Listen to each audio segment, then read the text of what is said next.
ជ្រាបសួរលោកគ្រូខ្ញុំឈ្មោះឈប់នេះហ៎មកពីក្រុម SV34 ហើយថ្ងៃហ្នឹងខ្ញុំមកធ្វើ project ដែលលោកគ្រូដាក់ឲ្យគឺ Sudo privilege flowchart ដែលក្នុងនោះយើងមាន server 3ដែលត្រូវធ្វើគឺ student teacher និង junior ដែល student យើងធ្វើតែ status ទេហើយ teacher គឺ status body staff និង junior admin គឺ limited administration ហើយឥឡូវនេះដោយសារតែខ្ញុំបានធ្វើហើយឥឡូវយើងចូលលើ test មើលទាំងអស់គ្នាតែម្ដងឥឡូវគឺយើងចូលទៅកាន់ server student គឺ sudo cat/etc/student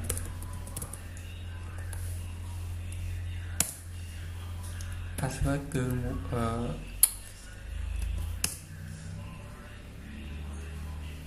password ថ្មី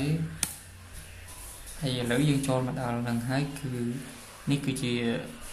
របស់ student ដែលមានន័យថាសមាជិកទាំងអស់ដែលស្ថិតនៅក្រុម student ហ្នឹងគឺគាត់អាចមានសិទ្ធិ run comment តែគាត់អាចពិនិត្យមើលស្ថានភាពរបស់status របស់ service ចំនួន3ទេដែលគឺ ASH MySQL និង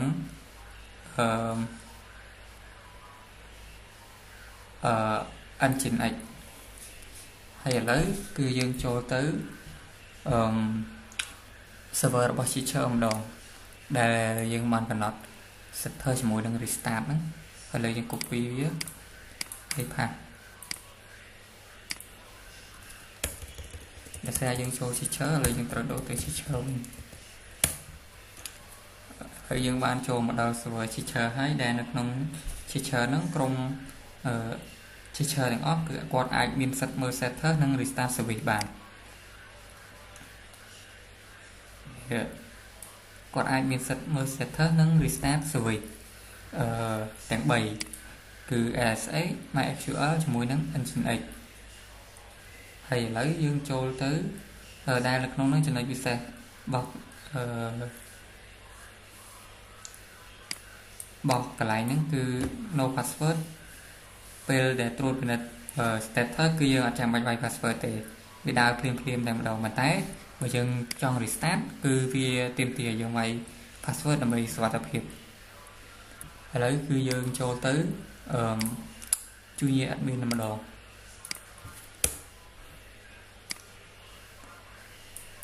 copy ទីណាមកហើយផាស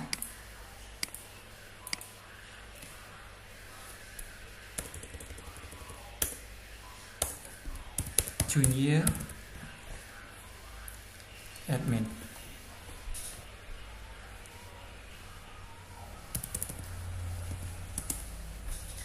នេះគឺនៅក្នុង server របស់ junior admin ហ្នឹងដែលយើងកំណត់ឲ្យអ្នកដែលនៅក្នុង junior admin ហ្នឹង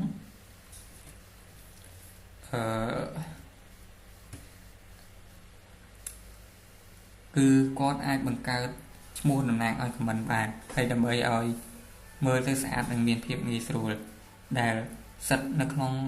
ក្រុម junior admin ហ្នឹងគឺគាត់ទទួលបានសិទ្ធិគ្រប់គ្រងពេញលេញជាងមុនហើយ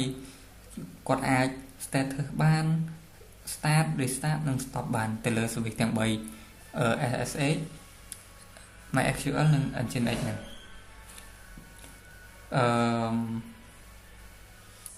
ប៉ុន្តែពេលដែលធ្វើហ្នឹងគឺគាត់ទាមទារតម្រូវឲ្យវាយ password ជាធម្មតាដើម្បីសុវត្ថិភាពហើយឥឡូវគឺមិនចុងក្រោយគឺយើងចូលទៅមើលថាវាអូខេអស់ហើយនៅ sudo គឺ vsudo ណា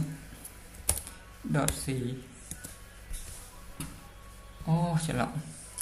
sudo vsudo នេះគឺ pass អស់ហ្នឹងគឺអូខេហើយទាំង5ហ្នឹងមាន teacher student និង junior admin នេះឥឡូវ live ខ្ញុំអស់ប៉ុណ្្នឹងហើយអរគុណលោកគ្រូដែលបានទស្សនាវីដេអូមួយនេះ